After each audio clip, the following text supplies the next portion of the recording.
congratulations, of course. You are just such a treat for all of us right now. I'm loving watching your journey. This was your first Olympic Games, and did you make noise or what, Steven?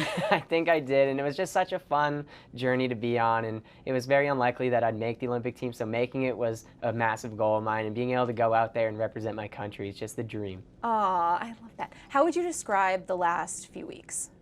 Insane, super laser focused. You know, when I was out there, I really didn't get to have too much fun in Paris, unfortunately. I was so locked into the competition. I just want to do a good job representing my country. But then, of course, there's also the social buzz that's been going on, too, and that has just been a whirlwind of itself. I'm soaking it all in, and I love it. I'm glad that I'm bringing some attention to men's gymnastics. Yes, you're also bringing some levity to our country, which is so nice. We need some joy, and you are the person doing it right now, Steven. Most importantly, have you seen your cat yet? Yes, I did get to see Kushu last week. I got home last Tuesday, and the first thing I did was I picked him up and scooped him. He doesn't like it, but, you know, get in here. Yeah. And did you get to get some gaming in? Because I know that's kind of your chill time. Yeah, so that's one of the first things I did as well. You know, of course, I had to hang out with Tess, my girlfriend, but as soon as she went to bed, because she goes to bed earlier, I was like, let's go and hop on some Rocket League and play a little bit, and I was awful, and people were recognizing me in game. They're like, you're not the real him. He's better than that. And I was like, dang. Stop. Yeah. People were accusing you of not being you? Yeah, they were like, you're the fake one. He's better. And I was like, no, he's not. I can guarantee it. You're like, will the real Steven Nedoroscik? It's so hard, I know. I can't get it right. It's so hard. Well, Jimmy Fallon just made a song about it, so you'll be able to learn it. Great. Can we please talk about that? Yes. That was insane. Like, you so went crazy. on Jimmy Fallon. Amazing. It was so awesome. You killed it on the Rubik's Cube, which, okay, so were you nervous when he threw that at you?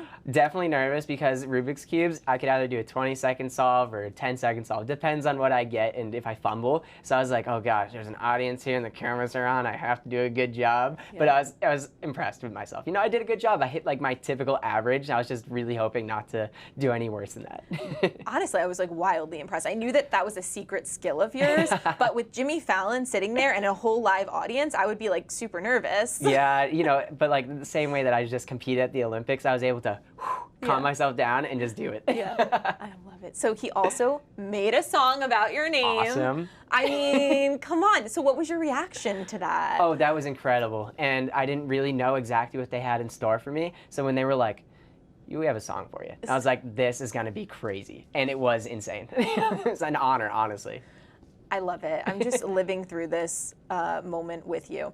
So there were a lot of viral memes about you, as you well know. One of them was you sitting, sort of having a calming moment.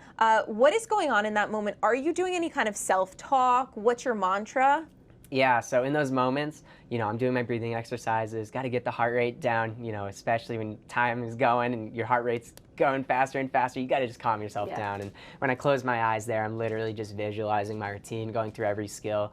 And I am saying like affirmations.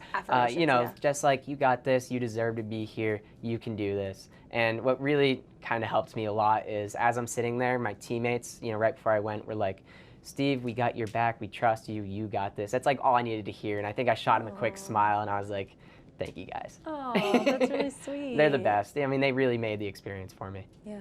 Any superstitions you have before competing? I used to have some superstitions. Like, for example, in the past, if I had gotten a sub-10 solve on a Rubik's Cube, below 10-second solve, I thought that was bad luck, because I was like, uh-oh, did I accidentally just use all my good luck today on this Rubik's Cube? Like, oh no. But like, in recent years, I've kind of done a good job of chipping away at my superstitions, like certain songs and stuff that I wouldn't listen to, I'd avoid. I was like, you know what? That stuff's dumb. Let's just listen to it, and then the competition will go how it goes. Yeah, totally. Is there a warm-up song? Is there a pump-up song that you listen to? Yeah, I was listening to the new Childish Gambino album all week, and that was like, you know, half of it's hype, half it's chill, so it was perfect. You know, I had a song for everything I needed. Yeah. Your friends and family were so cute watching you. It was so lovely to see how excited they were. Your girlfriend was like, she was like, let's go. She was so excited for you. She's hyped. She gets hyped. She went to NCAA. You know, when you're from an NCAA environment, you know how to get loud, you know how to cheer, and she's totally all about that. And same with the rest of my family. They're just the greatest group to have, and I was so happy to have them there with me. Did it give you kind of a kick when you saw them all in that video just going wild? absolutely crazy. I mean, it's awesome. It's great to have your family there and just seeing them kind of lose their voice cheering for me at the Olympic stage. It's just awesome. Oh, you and your girlfriend have been together 8 years. Yep. You guys are so cute. I know that you first bonded over, was it breaking backs? It was literally cracking backs over in like the academic building, and then we did like ADHD tests as well, and I'm literally sitting there shaking my leg, and I'm like, haha, I'm doing that right now as I'm clicking through, and she laughed and goes, I just saw that question too, and I'm shaking my leg as well. So like we immediately bonded. Aw. How has this moment brought you guys closer? I mean, this was the dream, moving down to Florida to train at Evo. You know, this was all part of the game plan. Like, this is what we're going to do. And she's just been part of my journey. She's been a very important part. She's been my biggest cheerleader the whole time. And to finally make it to that Olympic stage and have her come out with me and have her cheer me on, it just meant the world. That's great. Speaking of cheerleaders, you've had a lot. Elmo was tweeting you. David Cornsweet, the upcoming new Superman, sent you a video, which was kind of incredible. What was your reaction to that? It was incredible. And they were like, dude, we have a celebrity that sent you a video. Like, you got to check this out. And I was like, no way you guys got the new Superman to send me a video. And I mean, it was awesome. How can that not be the coolest thing ever? Yeah. And it was so fitting with the memes that are flying around too. I was like, this is the coolest moment. I'm shipping you to make a cameo in the movie. Oh my God, how cool would that be? I mean, what do you think? I'd be down for that. Right? That'd be the coolest thing ever. Right? I kind of think it could be a possibility. Let's do it. Yes. Lots of nicknames, as you know, Clark Kent, the Pommel Horse guy. Yep. What is your take on these nicknames? Oh, I love it. In fact, like, I've used the Pommel Horse guy in the past to describe myself. You have? So it's crazy that people immediately picked up on something that I've said in the past. I've also called myself the specialist in the past as well, and that's another one that's been tossed around. Clark Kent was something that we did a little bit in college because I wore the glasses, so I took some photo shoots. So everything is kind of on brand with what I've done in the past, and it's crazy that everyone else is picking up on that. It's cool. It's very cool. As I told you before off camera, I didn't know it was called the Pommel Horse.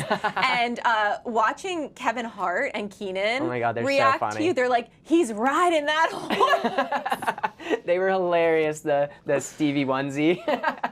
It's so good. Is there any one celebrity fan encounter that sticks out in your mind throughout this journey? I mean, there's been a lot of really cool people, but like the first one that reached out was like John Green. Okay. And I thought that was so cool. I was like, oh my God, like, this is John Green. And we actually like talked a little bit over DMs, and I was like, this is insane. That's really so special and so cool. It really was. I mean, what a moment for you. I have to ask you, do you have a Cameo account? Because a lot of people are going to want shout outs from you now, Steven. I haven't set one up, but it's definitely something I'm looking into. Okay, all right, let's raise the price high, okay? Because this is your moment. And for people that want that, we gotta, it comes at a high cost, okay? Also, the internet is shipping Dancing with the Stars. Would you ever do Dancing with the Stars? One of my biggest insecurities is dancing personally, right? But I'm always the type of guy that pushes boundaries. Like, even just competing at the Olympics it's a very uncomfortable environment, and I've gotten comfortable with being uncomfortable, so definitely not out of the question. Okay, I would love to see it. So your game, possibly. We'll see. Okay, all right. Will you get a break? Are you going to take a break, and what will you be doing now that you have a chance to breathe after this? Yeah, so I will be taking a little bit of a break. The thing about gymnastics is we are grinding our bodies for years and years, and it's very rare that we get any rest time, really. So now that the Olympics is settled, I can finally stop taking my anti-inflammatories and let my body heal naturally. So I'm planning on taking at least a month off just so I can let everything heal. I want that for you. You need rest. I've been following your journey, and as I said off camera, I love that America has fallen in love with you, and you've just become this beloved Olympic athlete for us. But I also just want to say what you did on that pommel horse is incredible. You should be so proud of yourself. It's truly an Olympic feat. I encourage everyone to go watch it over and over again, because I don't know how you pulled that off, but you are a true Olympian, and I'm just like so proud to see you in this moment. Well, thank you so much, and I am loving the love that the people are giving me, and I just love to bring awareness to this sport because it's such an unpopular sport in the country, and I'm hoping that we can change that. Absolutely, and I want you to take all the time you need, and you've already won your medals, and you've accomplished so much, but I would like to see you at LA 28. That's the plan. LA, baby, let's go. Let's go. Thank you, Stephen. Oh, thanks for having me. This was a blast. You're a joy. Thank you.